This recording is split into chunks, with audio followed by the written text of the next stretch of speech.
के बारे बुझ अंकुश बाड़ा घर में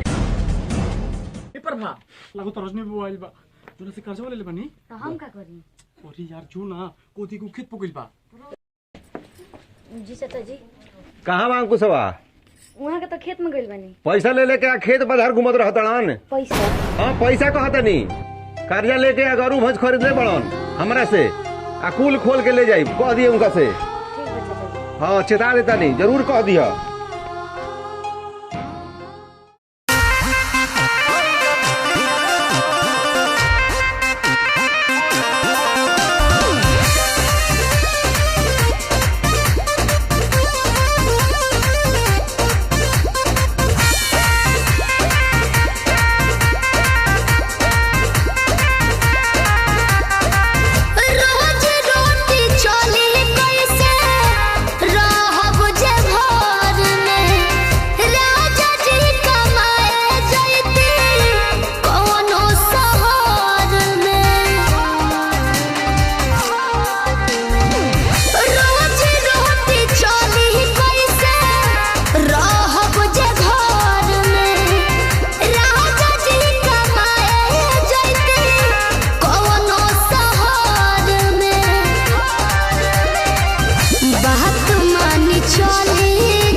हमके फसाली बांगलिनिया हो अरे हमके फसाली बांगलिनिया हो तो हमके फसाली बांगलिनिया हो जाइब ना पुरुबुदिया हमके फसाली बांगलिनिया हो जाइब ना पुरुबुदिया भल नहीं करब हम नौकरिया हो भल नहीं करब हम नौकरिया हो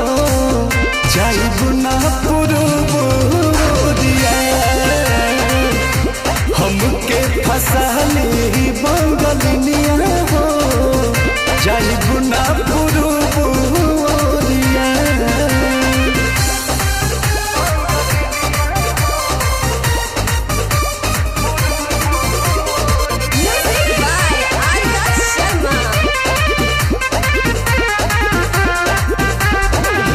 केहू के दिहला करौआ पियब नहीं पनिया बहन नहीं पावे केहू मोर सवतिया।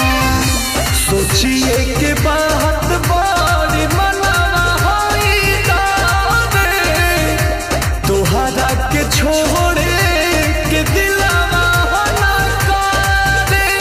दिलावा ना करे याद के हमारे के रही हो रखी हो न कवनो छो कहरिया। तो हमके फसाली बांगलिनिया हो अरे हमके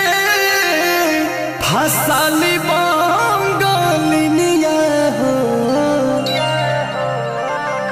तो हमके फसाली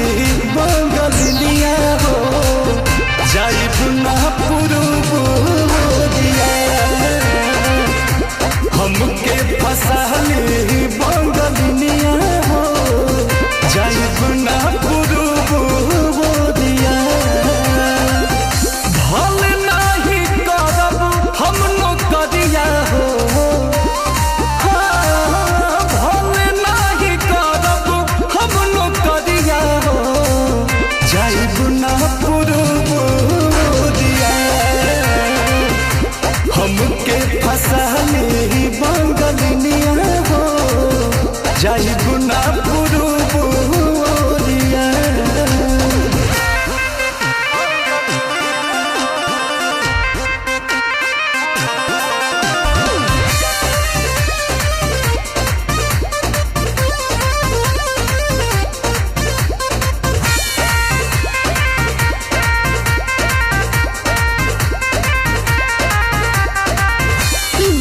मजबूरी पिया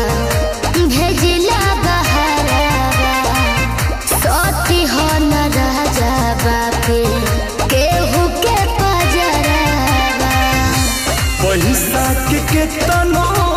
करब हम कमाई बाकी तोहार याद बहुत सताई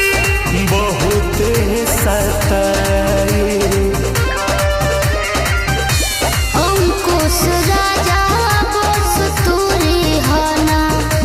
हमसे सनेहिया के डोरिया तो हमके फसली बंगलिनिया हो अरे हमके फसली बंगलिनिया हो हमके फसली बंगलिनिया हो जाई गुना पुरुबुरिया हमके फसली बंगलिनिया